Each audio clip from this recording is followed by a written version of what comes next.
Hello and welcome to another jungle video, and in this one we are going to look at 5 things you need to know before you start counter jungling and invading. And yes, this will have an inclusive segment on jungle tracking as well as laner priority. And honestly, the reason I'm making this is because within the scouting that I do and the analysis and the coaching, all you're seeing are junglers go for bad invades, misunderstand exactly when they do have laner priority. So you should be seeing the timestamps. Once we've gone over the core discussion and examples and what exactly we should be looking for, I will give some more free-flowing examples that you can use as a knowledge check just to make sure you're looking for the right things before you go counter jungle and invading to your heart's content. As always, if you enjoyed this video, please consider leaving a like and of course subscribing, as well as on the gameplay channel where I have a lot of these core analysis videos going out every single week so you can check the application for all the theory we talk about on this channel. And now without further hesitation, let's begin. Now firstly, you need to ask and answer one very simple question. Where is the enemy jungler? Now if you're 9 minutes into the game and you are asking this question and you have no idea, it means that you cannot track him well enough or you didn't do a good enough job throughout the entirety of the early game. This is the exact reason we talked about this in the early game jungle video. Where do they start on the buff and what do they want to do in the early game? This is an absolute foundation of where he's going to go next and how you can track him for the next 10 minutes. Because there's no point walking into the jungle blindly if you have no idea where the enemy jungler is unless you can actually 1v1 them. If you can 1v1 them and stat check them and just, win, go for it. Maybe you get away with it, maybe you don't, but you're not exactly playing the game as it's meant to be played, and more often than not, this will backfire, hold you back, you will end up costing yourself leads and maybe giving double buffs to enemy laners, which is of course the cardinal sin of jungling. Never do this. But usually, where is the enemy jungler can be answered very simply. If he's ganking bottom lane and you happen to be on the top side of the map, go ahead and take some camps. If you saw through a ward he's taking your red buff and you know his is up, go and take his. This basically operates like a Newton's third law, with of course a few alterations that don't exactly work in physics. For example, if he takes something of yours, you want to try and take something of his, but because he had the audacity to do that, we want to make what we do have much more impact. That means if a Jarvan decides, you know what, I'm gonna dive on the bottom lane, the Graves can go ahead and take Krugs, take Red, take Herald, use it on the plates, kill the top laner, take the Krugs again, reset. All of this is through one action from the Jarvan. Basically, he gets absolutely annihilated for his decision. But if it isn't that simple and you need to be able to track him, which I hope you can, this is number 2. You need to ask yourself these very intense questions at all point in the game to keep yourself not only focused on what your goals are, but also what the enemy jungler's goals are. What are the win conditions that need to be satisfied for both teams? I won't reiterate everything I said about that in the early game jungling video, I will just link that below. But the FBI level interrogation questions throughout the game need to be, right, what were the first routes?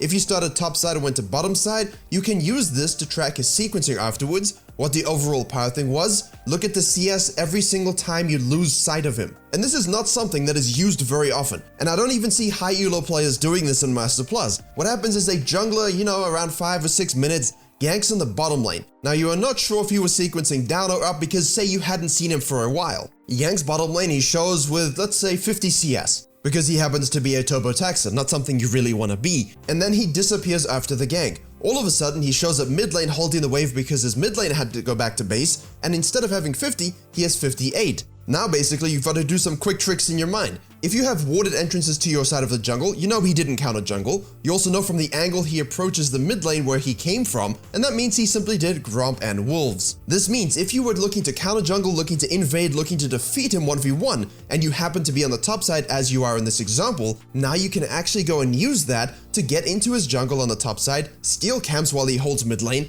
and if you want to set traps, set a trap. That might seem like a lot, but it's something that once you have a lot of practice is pretty easy to get track of. And in those examples, it's reactive as well as proactive. Ganking, for example, should always be punished in some capacity, either through counter ganking, yeeting their camps, turbo hijacking an objective, or doing the same thing that they're doing on the opposite side of the map. Reactive counter jungling, reactive moves are great, but it means you are also behind in tempo. If you can track and predict exactly what they're going to be doing, then you can set up counter ganks or even just gank before they arrive, making them waste their time while you get all the advantages. So that concludes our little nugget on jungle tracking, which didn't exactly, focus on counter jungling and invading, but the magical thing is laner priority. Firstly, you need to understand matchups, ranged versus melee, counters versus not countered, what are the levels, what are the items. The only thing I can tell you about this is it takes time. You have to research it, look at the data, ask them even in the game, do you have laner prior level 3? But at this point, the good example I've been using lately because of the Night Blue NA fiasco was that you'd have a Lucian against the Yone, so the Lucian's gonna push the Yone in. The Nidalee knows the Echo's gonna do a suboptimal clear, does a 3 camp, invades the red, and if the Echo does do a suboptimal clear, as Night Blue 3 did, you get invaded and killed. There's nothing that the Yone can do. He cannot rotate in this moment. He's got a wave crashing on the tower, he doesn't have the same level spike, and all of a sudden you are in a bad situation. That's why your earlier clears need to account for this, and if you are going to do what the Nidalee does, the worst thing you could do is if the matchup was in reverse. If for some reason Yone had prior over the Lucian, the Yone would collapse, the Echo would be able to do something, and you might even die. As I said in the last video, laner priority is not a right. You have to assess it even with objectives. For example, the Nidalee pings the Skarner doing Herald, but you'll notice that her mid laner is on the bottom side. Zoe is pushing mid, and if they start a fight here, they will be outnumbered 3-2. You have to give it up. This level of restraint and understanding about when your laners can rotate and when they cannot is the biggest difference in good jungling and bad jungling. Too many junglers are forcing things in rivers and dying. Too many junglers are invading without laner priority and dying. And this is important because for the fourth point, you have to consider firstly, yes, where are your laners and can they help you if something goes wrong? But secondly, what level are the camps? What is your intention after the counter jungling? What is your overall goal of doing this? For example, you could very easily take some top side camps while the enemy jungler's bottom side, and then you have to decide, right, do I leave a baby or do I not? As I always say in the gameplay channel, sometimes when you are counter jungling 2 camps, it's absolutely vital that you distort the respawn timers of them. For example, if I clear both the Krugs and the Raptors, and the enemy jungler knows you did this because you didn't scan on your approach, that's another thing, vision control.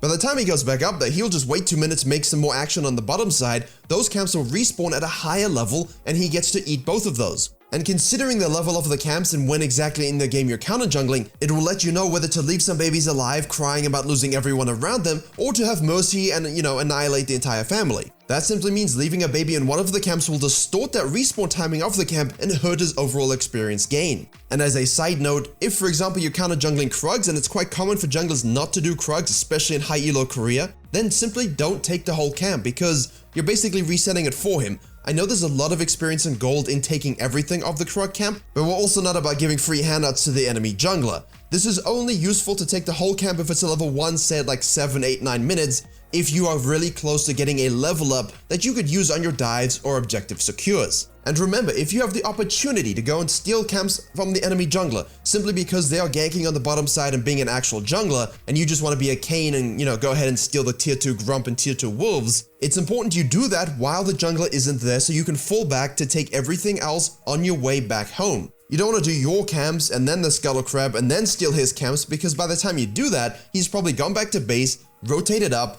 and if you don't have laner prior, you will be collapsed upon and squashed under the power of the Empire. Now this fifth point is a bit more ambiguous, but jungle instincts and anticipation reign supreme by always asking, what does the enemy jungler want to do next? This is an extension of tracking, however. If you can track exactly what their clears are, where they're showing up, what their next goal might be because you understand the champion, the elo you're playing in, and the fact that they're predictable, these anticipations and reads will allow you to cut them off and then do further invades and counter jungling that stifle them even more. I just covered this in the Graves vs Karthus gameplay on my secondary channel, that's what you're seeing right now. It was really well done, and we'll have another look at something like this in the next section. But most importantly, this level of anticipation and instinct control is a result of doing all the other 4 points in this video. It's a combination of your game experience and application of understanding what a jungler actually wants to do. Use this to also translate your counter jungling and invades into dives, sneaky objectives, and when you take the blue side camps and leave a ward, which you should always be doing, and you see them walk over the ward, cry a little bit and head to the bottom side,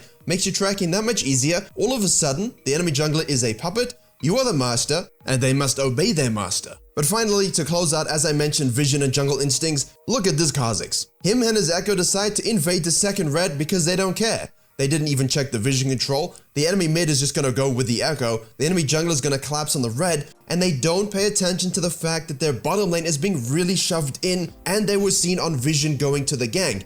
That means it's a 4v2 and they die. This is the ultimate failing invade, no vision control, no instincts, no lane prior. Tracking was good, I guess, but that's like saying I need to make my plane, I know exactly where it is. I mean, if you're not at the airport and you're in your room, you're not gonna be able to get on the plane. So in conclusion, let's have a quick knowledge check to see if you know when and when you should not counter jungle and invade. Firstly, we have a Graves versus an Udyr. As you can see, gets a nice whole bunch of kills on the top side. The Udyr is forced to go back to base because he's dead. Graves tries to double scuttle, but the Udyr secured it. His bottom lane has actually died 2v2 to the red team's bottom lane, and now he wants to invade the Udyr's wolves. Is this a good idea?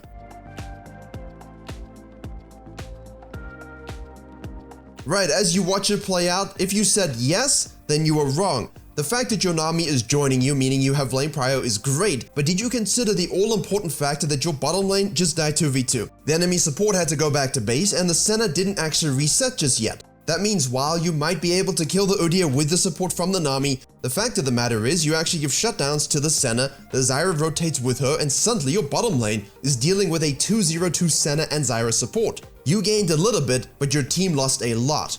Right, in the next example, we have a Hecarim versus a Karthus. What we like to do versus Karthus is invade, counter jungle, and stifle. If you're letting them free farm and do whatever they want, you're not going to be able to keep up. That's why those experienced nerfs coming in 11.4 are going to help as non-Fiddlesticks and Karthus abusers. And so Hecarim decides to invade him on his red because Karthus is no doubt sequencing down. He tracked him from the beginning. Is this a good level 3 invade? Yes or no? The answer to this is clearly yes. You have the Zyra support already moving up to match your invade, push the first 2 waves to get that advantage, sitting in the bush to set the trap. The thing is, your Syndra does have cadence control over mid lane, which means she could very easily leave that to rotate and help. She has resource advantage and she is ranged. The Jhin also reacts and the enemy bottom lane reacts, so the team who gets the first will reap the benefits. In this case, the red team salvages the situation by killing the Hecarim, so all in all a net neutral invade, but the principle was good, and the fact that it didn't work out is results-based thinking because the mid laner did have prio if she wanted to be included at all. Right, let's speed run a few examples from a Graves vs Jarvan 4 game because it included in this scouting a lot of different examples. First off, the Graves decides after doing his red and Krugs to invade and steal the enemy Jarvan's blue. You are watching the first levels go through. Is this a good decision, yes or no? Yes, a good level 1 ward on the Jarvan's red buff shows you exactly where he starts. You also know he's most likely going to try a 4 camp or 5 camp, and if he doesn't, if he simply goes buff gromp, you would probably never go on this invade unless you had prio. And the fact of the matter is you are Graves. You can beat him, and if you need to leave, you can get out. However, after a gank on the bottom lane from the counter jungling, as we talked about earlier in the video, he decides to go between 2 towers chasing the kill even though the enemy jungler is there. And this was not such a good idea. I don't even need to ask you the question because the enemy bottom lane will be there, the mid will rotate, they have prio, your bottom lane can't follow, they don't have map scaling. So a good followed by a bad. You actually saw an example from this game early in the video with a Jarvan gank bottom lane, 4-man tower dive, bottom lane crying. Graves basically says, you know what, thanks for all your camps, thanks for the kill on the top side, thanks for the herald, thanks for the tower blades, and now I get to reset, my top lane is juiced and can TP, assist bottom lane shortly after, and now we win. Not only did he do an equal and opposite reaction to the Jarvan's play, he took way more than that, and because he kept doing this throughout the game, he had like a 40 CS lead. But as one final example, he ganks bottom lane here, gets a double kill, nice cleanup. Once he's finished with that, he decides to steal the Gromp. Is this a good level of counter jungling? Yes it is. 2 people are dead, enemy jungler low and forced to leave. Why go back to your Krugs when you can take his Grump? Stifle any experience gains that he might be able to get at this point, furthers your own lead, and also just makes it absolutely impossible for the enemy jungler to play the game. Right, now that is a lot of information to digest, I understand that. For the gameplay channel, I recommend it if you want good examples of this in a slower paced nature. Every video has different examples of jungle tracking, invading, counter jungling, and we talk in depth about how and why they do those things. This is just a dense summary of information so that you know exactly what you need to be thinking about in these situations, and also how potent and powerful it can be for those of us looking to have that jungle diff every single game. Thank you very much for watching. I hope you were able to enjoy and learn something. A little less humor, a little more quiz, but sometimes we need to have EDU content be really EDU so that you guys can go and destroy laners and make them upset for flaming us. Thank you very much for watching. Do counter jungle your beards in the appropriate way, and as always, I will see you all in the next tutorial.